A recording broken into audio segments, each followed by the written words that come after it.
The Honourable Opposition House Leader. Well, Mr. Speaker, the Prime Minister believes that there's one set of rules for him and his friends and one set for everyone else in this country. For example, his well-connected friends at SNC-Lavalin. They've given over $100,000 in illegal donations to the Liberals, and they got unprecedented access to the Prime Minister and his office. Will the Prime Minister admit that he has inappropriately pressured the former Attorney General just to help his buddies at SNC-Lavalin? Right, Honourable Prime Minister. Mr. Speaker, obviously the Conservatives are struggling for questions to ask because that they be returning to this approach that didn't work for them before is really a sign of desperation as we head to meet with Canadians and talk about our plan for the next 4 years.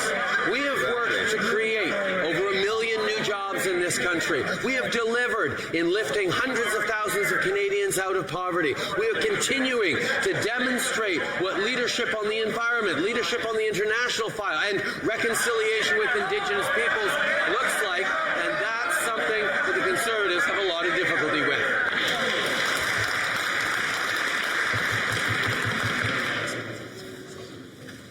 L'honorable député de Richmond-Athabasca.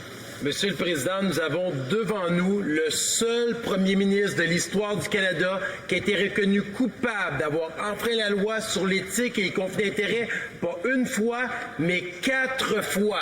Il a pris 215 000 $ des contribuables pour voyager illégalement avec sa famille et ses amis sur l'île privée de Lagaka.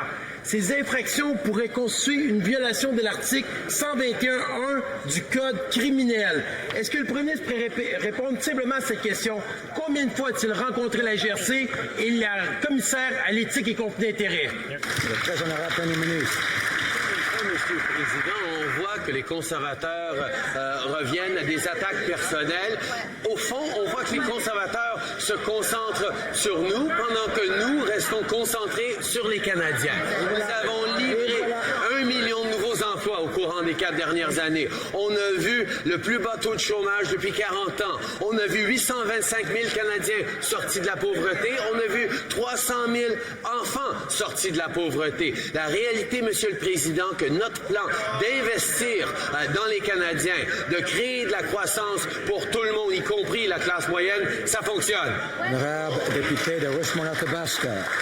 Maintenant, Monsieur le Président, parlons de l'affaire SNC-Lavalin du vice-amiral Norman. Ce premier ministre a tenté d'annuler le contrat de la Davie pour favoriser ses amis du Parti libéral. Ce premier ministre a tout fait pour détruire la réputation du vice-amiral Norman, un homme honnête, rigoureux et intègre, comme il l'a fait avec l'ex-ministre de la Justice et l'ex-présidente du Conseil du Trésor.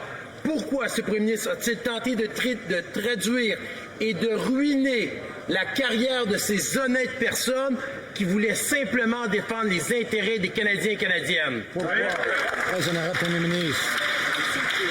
Cet automne, les Canadiens vont avoir un choix clair entre un parti qui, au gouvernement, protège l'environnement, crée de la croissance économique, respecte les Canadiens en sortant des centaines de milliers de la pauvreté, nous remet sur la scène internationale de façon positive, ou bien une alternative conservatrice qui n'a rien compris des échecs des années Harper, qui continue à faire des attaques personnelles, des attaques divisives, qui continue à se concentrer sur moi pendant que nous nous concentrons sur les Canadiens. The honourable member for Milton. Speaker, the work of the opposition on this side is to simply hold the Prime Minister account for his own actions. He broke the Conflict of Interest Act. So did a number of his cabinet ministers. When 2 female cabinet ministers spoke truth to power, they were shoved out of caucus. When the Minister of Finance, the former Minister of Fisheries, and the Prime Minister himself broke conflict of interest laws with a little wink and a nod, they were forgiven. I'm wondering if the Prime Minister can tell us if the reason for this is because simply, well, it's 2019. Right Honourable Prime Minister. While the Conservatives remain focused on us, we will stay focused on Canadians. That is how we have delivered, creating over 1 million new jobs, lifting 825,000 Canadians out of poverty, the lowest unemployment in 40 years, 300,000 kids lifted out of poverty, with measures that the members opposite voted against. Mr. Speaker, we have a plan to continue to grow our economy responsible ways while Conservatives resort to personal attacks and petty issues. Order. The honourable member for Milton. Mr. Speaker, sadly, the Prime Minister seems to want to run on the notion that the means, no matter how bad they are, justify the ends, and I would caution that's an inappropriate way to continue with the Canadian public. But I'm going to give him one chance to do something really appropriate on his last day today. Admiral Mark Norman was put through hell for the last 3 years because of the concerted effort of this government to ensure that he was put on the spot.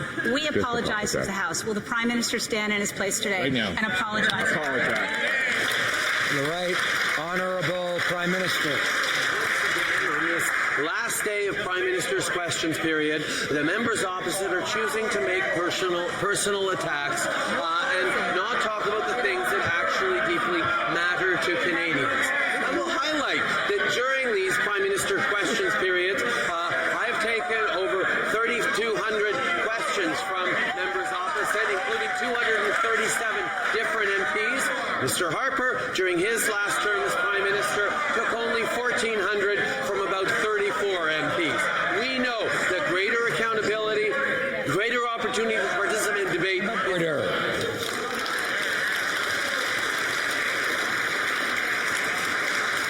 There is far too much noise in the House when people are trying to answer questions, and we may not like the questions or the answers, but it's important in a democracy to hear both and not to be speaking when someone else is speaking. Order. The member for Carleton will come to order. Honorable député de Rosemont-la-Petite-Patrie. Coup de théâtre, les libéraux se rendent compte que donner le feu vert à Trans Mountain, ça ne passe pas, surtout après avoir déclaré l'urgence climatique la veille. Alors, ils essaient de faire une diversion en disant qu'ils vont créer un fonds vert avec les éventuels profits du pipeline. Donc, ils dépensent 15 milliards de dollars pour faire plus de pollution. Moi, j'appelle ça échanger 4 sous pour une pièce, surtout quand cette pièce-là, c'est l'équivalent d'une pollution de 3 millions de voitures. Pourquoi ne pas prendre ce 15 milliards-là, l'investir aujourd'hui dans les énergies renouvelables et les bons emplois de demain, tels que nous on le propose au NPD? Très honorable Premier ministre. Dans les derniers 4 ans, on a fait plus pour l'environnement que tout autre gouvernement dans l'histoire du Canada. Nous avons mis un prix sur la pollution. Nous protégeons nos océans. Nous investissons dans le transport en commun. Nous réduisons la pollution plastique. Nous avons aussi écouté